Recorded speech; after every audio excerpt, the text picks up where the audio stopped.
afternoon, good evening, wherever you are tuning in. Welcome to the New Year kickoff of S&P, where we bring you the latest in the world of interpretation, insights, hot topics, and sheer interpretive fun. As always, with me is my coworker, creative partner in crime, and friend, Deputy Director of NAI, Paul Caputo. Hi, Song. Happy New Year.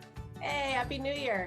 And this is the S&P powered by the National Association for Interpretation.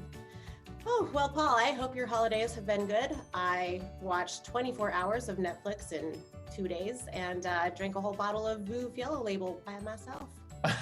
Congratulations on that. I have watched a lot of terrible movies and napped on my sofa. So it's been quite the holiday. Right? We are definitely coming out of an epically interesting year, and I think it's appropriate for us to list off our top 20 from 2020, the good, the bad, and the ugly.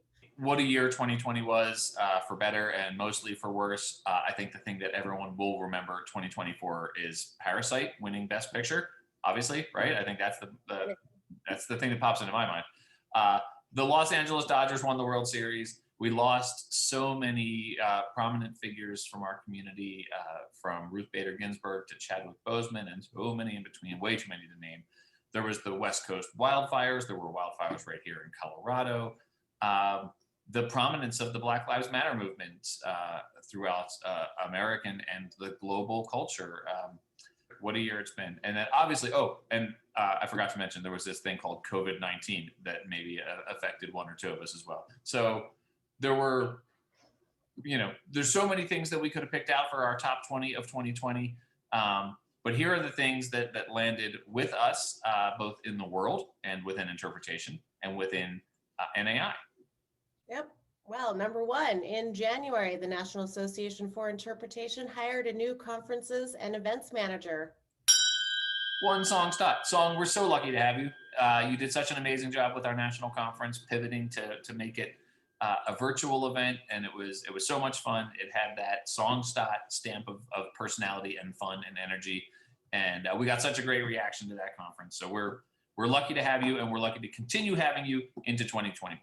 Well, thank you. I mean, NAI could have just done the mic drop right then and there, and 2020 would have been just, smooth sailing.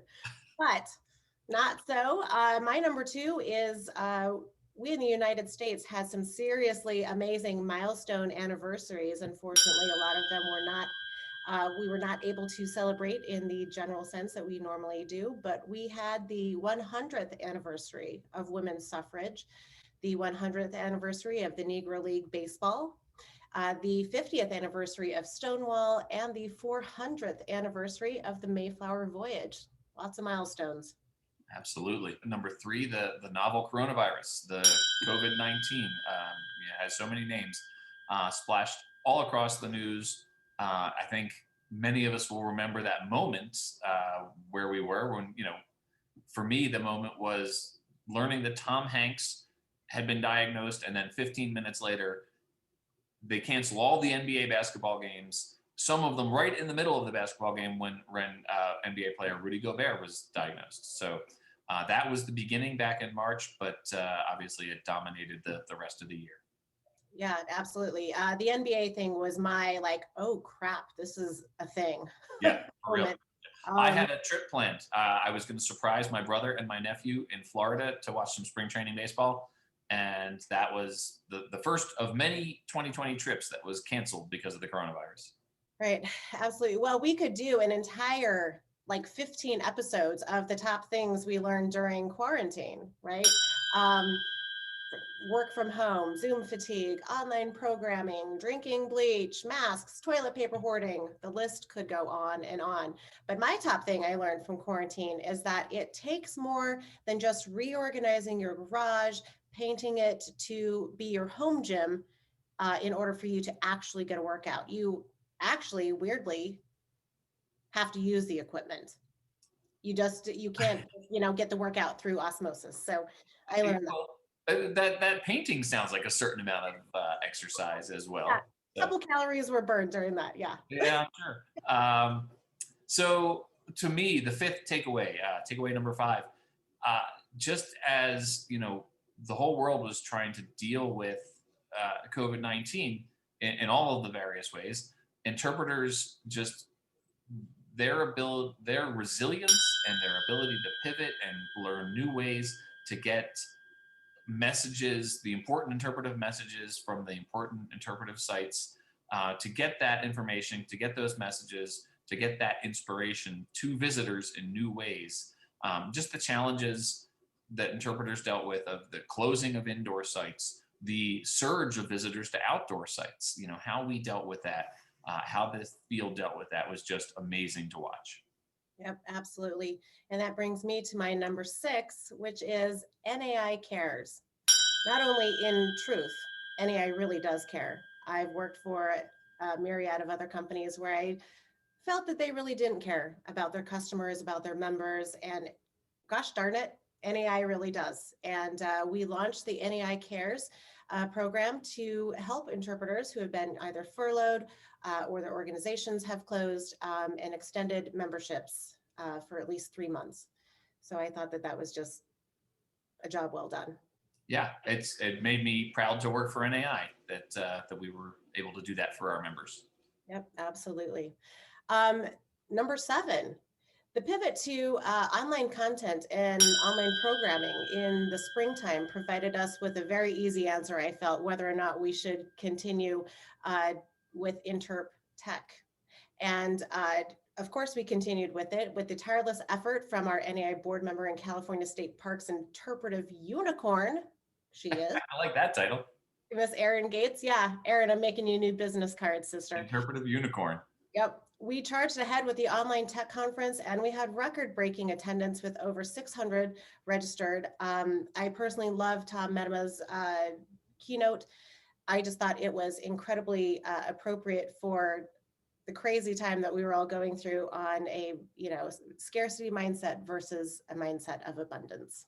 Yeah, we had some amazing presentations during InterpTech. Obviously, the one of them to me that really landed was a panel on diversity, equity, and inclusion, and how underserved audiences are served by technology.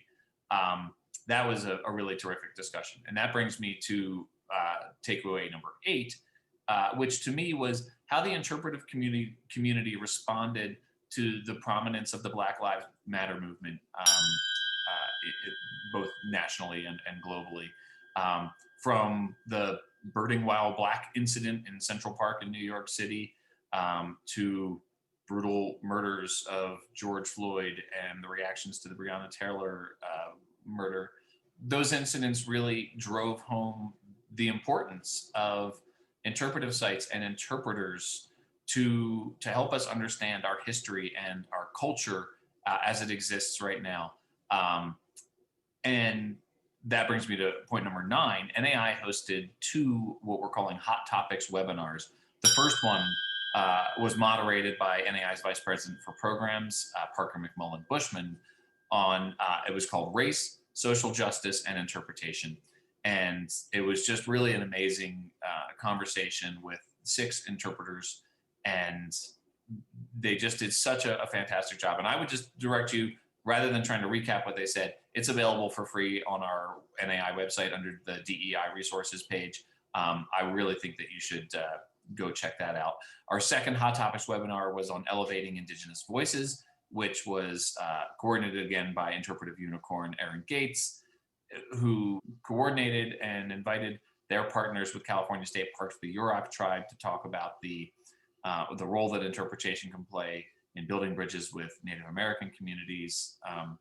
It's a really terrific conversation as well. And we're going to continue the Hot Topics webinar series into 2021. We have at least 8, probably closer to 10 planned. They'll be available for free on Zoom or through NAI's Facebook page. My number 10, top 10 from 2020 was with the closures of so many organizations and people being on furlough or people having to work from home and do bizarre jobs, we started NAI started InterpTalk, which is held weekly on Wednesdays at 11 a.m. Mountain Time, and it's just such a great forum for people to hop on, talk about hot topics, crowdsource answers and solutions from one another, and really do a show and tell on what's working, what's not working, and it brings a sense of community. Happy New New Year! Year! Woo! What a Terp Talk is. With our interpreters, and I personally enjoy participating in it every Wednesday. I love seeing some of the regulars that are on there, and again, just the conversation is amazing. I don't know another organization that really has something like this. I love the community that we've built there with our InterpTech groups. Speaking of online interpretation, my number 11 is NAI's virtual certification courses. Kudos to our NAI certification department, Emily Jacobs and Kathy Evans and Jean Fleury, who just really were able to act quickly and convert these courses from in-person to virtual. It took a lot of work. There's a lot of moving parts there, and they did an amazing job. So that's my number 11. My number 12 is NAI's strategic plan. That came to fruition. We have a 3-year strategic plan that is effective January 1, 2021 through the end of 2023. We opted to do a shorter strategic plan, 3 years rather than 5 years, because of how rapidly the world is changing.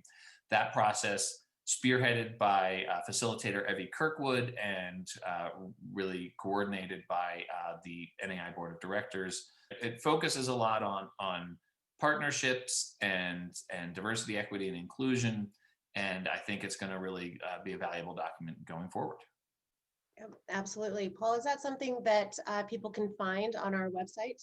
They sure can, under the policy manuals and forms page on the website under resources. Very cool. So my number 13, kind of random, but as we all went into shutdown, and one of my favorite aquariums, the Shed Aquarium, was closed to the public, something absolutely spectacular came out of that, and that is Wellington the Penguin. The Shed put together various, like, Where's Wellington video clips, and I kind of was hooked. I followed Wellington all around the aquarium, and that was just an incredibly bright point in my 2020 year. Hey, number 14 song. NAI has board approved 2 new special interest sections. So you can join. There are now 8 sections with NAI. Every member can join as many as they like. Our 2 new ones are the sustainability section, spearheaded by our friend Dan Albro. And then we also have the JEDI section, Justice, Equity, Diversity, Accessibility, and Inclusion section. And that is, the chair of that section is Francis Mendoza. The whole NAI Diversity, Equity, and Inclusion Committee did a lot of very hard work to make that come into being. So those 2 new sections are very exciting. Number 15 song. We finally allowed, after years of her trying and the board and the staff telling her no, we finally allowed Margot Carlock to retire. I can confirm I have seen her since her retirement. She is thoroughly enjoying it with the new golfing equipment that the staff sent her off with. But Margot's retirement was obviously a big moment for NAI and for the field of interpretation this year. And then part B of that is we hired Millward Simpson, who is our new executive director. He's off to a flying start. We're really anticipating some great things going forward working with Millward. It's been a pleasure to work with him these first few weeks since he started. Oh yeah, absolutely. The guy is drinking from the fire hose, for sure. But I'm really excited as well to be working with him. He's a great dude and very smart, and so very much looking forward to him kind of being at the helm here. His first week with us was the NAI conference. So you're not kidding when you say he started by drinking from the fire hose. Yeah, absolutely. And speaking of the national conference, my number 6. How's that for a segue, huh? Nicely done. Like a Segway, like the scooters. Exactly. Yeah. Like Joe Bluth rides. I love that. So my number 16 is that online conferences can be the second best thing to in-person events. Our first ever online national conference was an incredible experience for me personally. Have never done, I have years of events and conference experience, but nothing quite like what we did here at National Online. And it was just an epic event for me personally.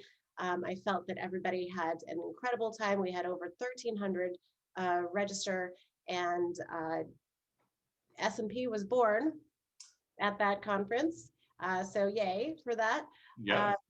We had, virtual expo hall, keynotes, fun evening events. Everybody got to see my bartending skills and Emily's cooking skills. And, yeah, it exceeded my expectations. So.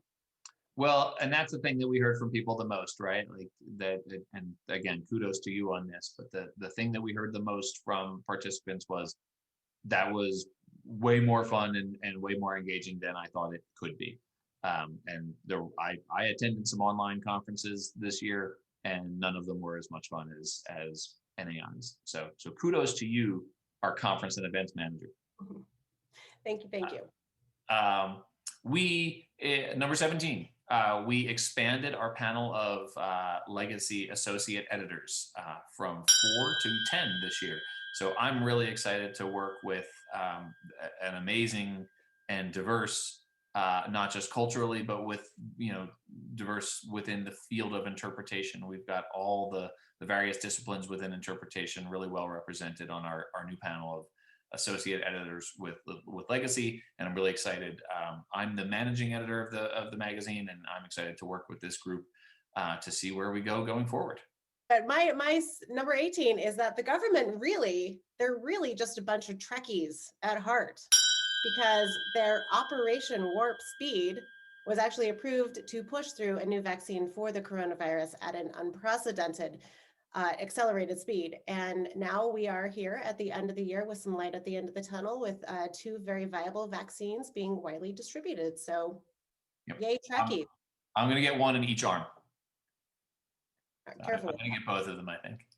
Okay, number 19 was kind of a best and worst of pop culture for me. I was very sad to see how terrible the new Wonder Woman movie was. I really had high hopes for that because I like that character very much. And on the other hand, that's the worst. The best, I think, was this Mandalorian. We learned Baby Yoda's name is Grogu, which is fun. And I guess I've decided I'm not going to say anything spoilerish, but the end of season 2 had a pretty amazing cameo in it. That's kind of spoilerish. People can probably guess. Nice.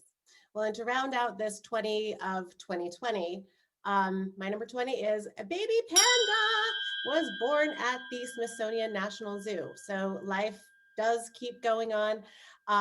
Shao Chi Ji, which translates to Little Miracle in English, was born, I think, in November of this year. And so miracles do happen even in such a year as 2020. Well, so Paul, traditionally at the beginning of a new year, it's the time to look ahead, right? To set goals, to set New Year's resolutions. Paul, do you have any New Year's resolutions for 2021? So I would say my New Year's resolution in a serious way within NAI is to keep advocating for, to make the world see how interpretation is going to save the world. I think that is just so important for NAI and for the field. On a personal level, this is boring. No one wants to hear me talk about running, but I'm going to run more. I'm going to run more than I did in 2020, in 2021. We also have our special interest groups, our NAI special interest sections, and several of them have sent us their New Year's resolutions and best wishes. So let's go to several of our NAI sections. Hi, I'm Francis, and I go by he, they, sela pronouns. I'm the interim director for the new Jedi section. Hi, I'm Anna Constance. My pronouns are she, her, hers, and I am the interim deputy director for the Jedi section.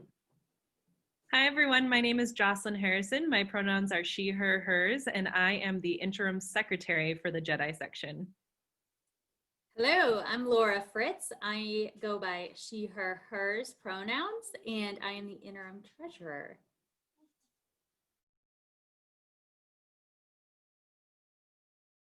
We are looking forward to helping support NAI becoming more Jedi. Justice. Equity. Diversity.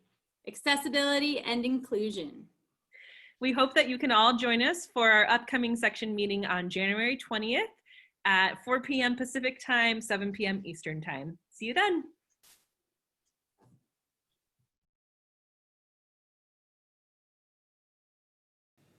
Whenever you get that fixed, let me know and we'll take a look at it, okay? All right, be safe, take care. We'll talk to you later. Bye-bye. Hey there, I'm Dr. Philip Smart, and I'm at the University of Tennessee at Martin, and I represent the college and university academics. Our New Year's resolution is to be able to see real students in real classrooms, and so hopefully we'll be able to do that this coming year. All of us need to be healthy, be safe, and I wish that for you. Take care. Hey everyone, this is Mary Lone with the Interpret National section. We're the section in NAI that is full of naturalists who interpret things. So if you think that fits with you, then come join us. We'd love to have you. We wanted to wish you all a happy new year, and in 2021 the Interpret National section is hoping to start up a mentoring program. So if you would like to be a mentor for new interpreters or interpreters moving into a different angle of interpretation, or if you think you would like to be a mentee, please let me know, and we would love to match up the two of you. So happy new year everybody, and have a great 2021.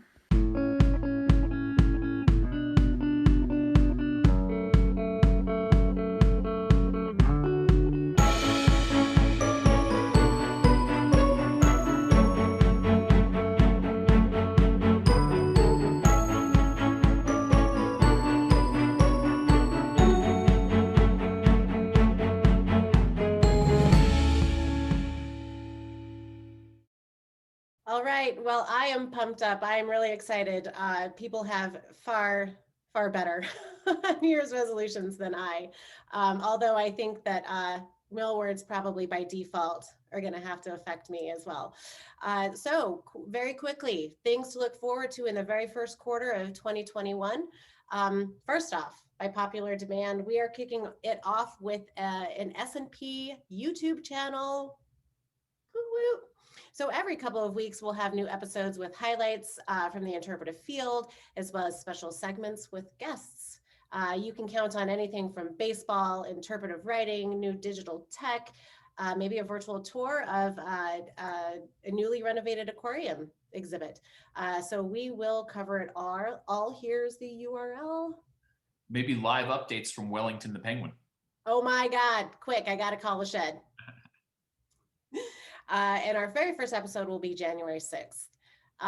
We do have the International Forum for Interpretation in the Americas, which is a very exciting partnership between the Global Alliance for Heritage Interpretation, Interpretation Canada, the Interpretive Guides of Canada, and the newly formed InterpTech MX, which is in Mexico. So the forum will host sessions in French, English, and in Spanish. Very exciting. The dates are February 9th through 11th, 2021. Here's the registration link.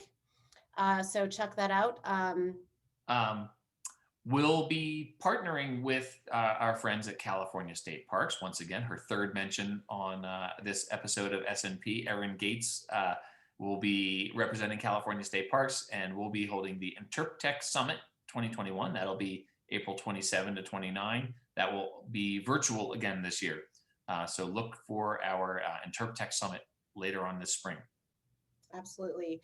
And like you mentioned earlier, Paul, we will be continuing with the Hot Topics webinar series. So everybody be on the lookout for those.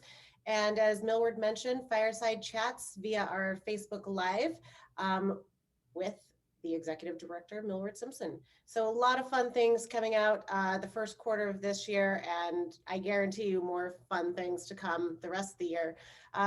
Hit that subscribe button. We'll be giving you updates every other week. Hey, Song, Happy New Year. It's been a wild one. Let's have a 2021 that's as exciting, but maybe in a better way. I will drink to that. Thanks, Paul, and we'll see you all next week. Happy New Year. Happy New Year.